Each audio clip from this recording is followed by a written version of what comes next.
Assalamualaikum warahmatullahi wabarakatuh. Segala puji bagi Allah subhanahu wa ta'ala yang telah memberikan kita nikmat iman dan Islam. Shalawat serta salam semoga senantiasa tercurah kepada Nabi Muhammad Shallallahu alaihi wasallam, teladan terbaik bagi umat manusia.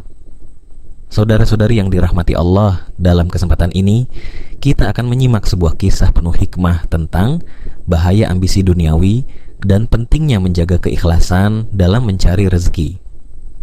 Semoga kisah ini mengingatkan kita akan pentingnya hidup di jalan yang diridai Allah. Di sebuah desa yang terletak di pinggir kota, hiduplah seorang petani bernama Joko. Sejak kecil, Joko sudah terbiasa dengan kehidupan yang penuh perjuangan. Ayahnya seorang petani yang keras, sementara ibunya seorang wanita yang sabar dan penuh kasih. Mereka hidup pas-pasan, namun selalu berusaha memberikan yang terbaik untuk keluarga mereka. Joko tumbuh dewasa dengan prinsip hidup sederhana dan bekerja keras. Namun, meskipun bekerja sekuat tenaga di ladang, ia merasa tidak pernah cukup. Uang yang didapatkan dari hasil panen selalu habis untuk kebutuhan sehari-hari.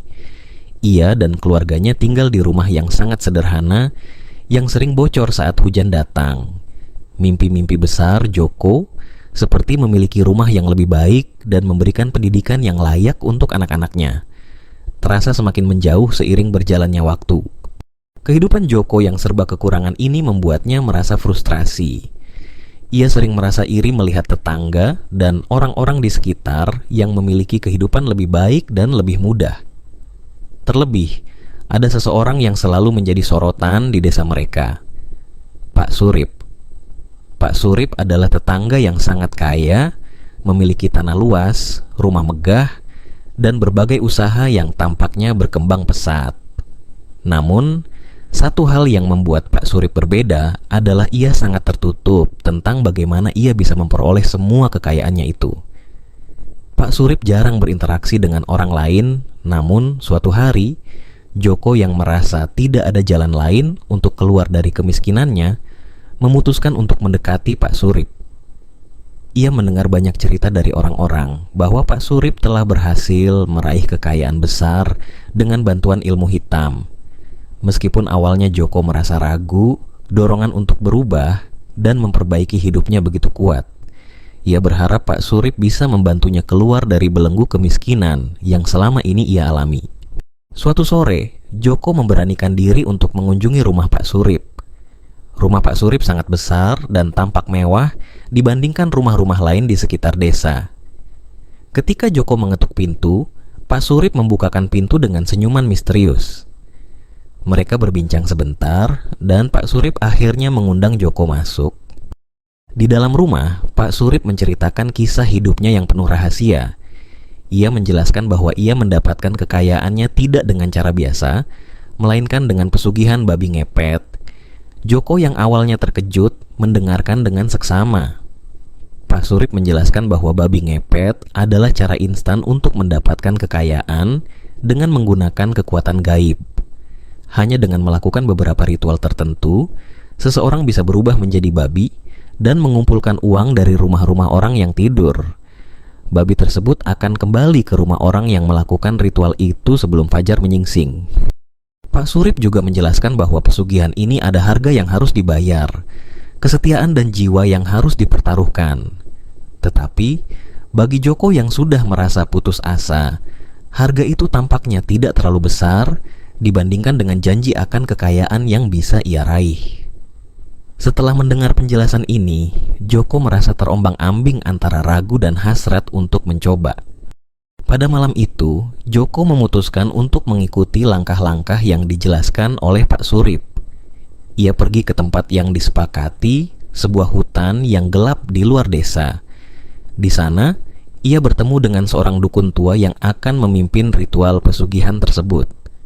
Dukun itu memberikan beberapa syarat dan ketentuan, termasuk pantangan-pantangan yang harus dijaga dengan sangat ketat.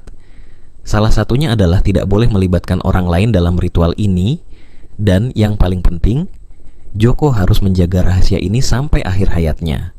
Joko, yang sudah terlanjur tergoda dengan janji kekayaan, menerima semua syarat tersebut tanpa ragu. Dalam sebuah malam yang penuh dengan keheningan, ia menjalani ritual yang sangat aneh dan menakutkan. Ketika ritual selesai, tubuh Joko mulai merasa aneh. Ia merasa seperti ada sesuatu yang menguasai dirinya. Dan tak lama kemudian, tubuhnya pun berubah menjadi babi. Ketika fajar datang, ia kembali menjadi manusia. Namun di tangan Joko sudah ada tumpukan uang yang tidak ia dapatkan sebelumnya. Malam demi malam, Joko menjalani pesugihan ini. Setiap pagi ia kembali ke rumah dengan membawa uang, dan setiap malam ia berubah menjadi babi ngepet yang mengumpulkan uang dari rumah-rumah orang. Awalnya, ia merasa sangat senang, bahkan bangga, karena ia akhirnya bisa memberikan kehidupan yang lebih baik untuk keluarganya. Namun, semakin lama, ia merasa ada yang tidak beres. Keberhasilan awal membuat Joko merasa puas. Ia mulai membeli tanah baru, memperbaiki rumahnya, dan memberikan pendidikan yang lebih baik untuk anak-anaknya. Namun, dengan kekayaan yang semakin bertambah, datang pula keserakahan yang tak terkontrol. Joko mulai melanggar pantangan-pantangan yang ada dalam ritual tersebut. Ia mulai mencuri uang dari orang-orang yang tidak seharusnya ia tuju. Bahkan, ia mulai mengambil barang-barang berharga milik tetangganya yang ia anggap lebih kaya. Pada malam itu, ketika Joko beraksi, ia merasa ada yang sangat berbeda. Tubuhnya terasa berat, dan kali ini ia merasa ada sesuatu yang menahan dirinya. Babi yang ia kendalikan tiba-tiba tidak bisa dikendalikan. Ia mencoba untuk berlari, namun langkahnya terasa semakin berat. Sebelum matahari terbit, tubuh Joko tetap berada dalam wujud babi, dan ia merasa dirinya tidak bisa kembali. Ketika pagi datang, warga desa yang sedang berjalan menuju kebun mereka melihat babi yang tergeletak di tanah tampak sangat lemah. Mereka merasa ada yang janggal dan segera melaporkan kejadian itu kepada ketua RT. Setelah beberapa orang datang dan memeriksa, mereka mulai mengingat cerita-cerita tentang pesugihan babi ngepet. Mereka pun menduga bahwa ini adalah tanda dari balasan yang akan diterima oleh pelaku pesugihan tersebut. Warga desa mulai berkumpul di sekitar tubuh babi itu, dan mereka semakin yakin bahwa babi itu adalah Joko. Mereka pun membawa tubuhnya kembali ke desa, dan saat keluarga Joko melihatnya, mereka langsung menangis histeris. Ternyata, tubuh Joko yang tergeletak itu tidak bisa berubah kembali menjadi manusia. Mungkin karena Joko sudah terlalu jauh terjerat dalam dunia gelap itu. Kematian Joko menyadarkan banyak orang di desa tentang bahaya pesugihan. Kehidupan yang tampaknya indah dengan kekayaan instan ternyata membawa kehancuran yang lebih besar. Joko yang dulunya hanya seorang petani biasa, kini menjadi contoh nyata betapa besarnya harga yang harus dibayar ketika seseorang memilih jalan pintas untuk memperoleh kekayaan. Keluarga Joko pun hancur, tidak hanya karena kehilangan suami dan ayah mereka, tetapi juga karena terjebak dalam kesalahan besar yang dilakukannya. Pesugihan tidak hanya merusak hidup Joko, tetapi juga merusak hubungan dengan orang-orang yang ia cintai. Cerita Joko mengajarkan kita bahwa tidak ada yang bisa menggantikan kerja keras dan kejujuran dalam hidup. Kekayaan yang didapat dengan cara yang salah akan membawa penyesalan yang tak terukur.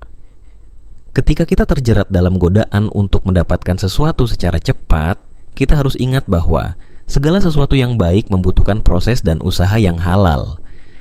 Kebaikan dan berkah datang dari usaha yang jujur, bukan dari jalan pintas yang penuh dengan risiko dan kerugian.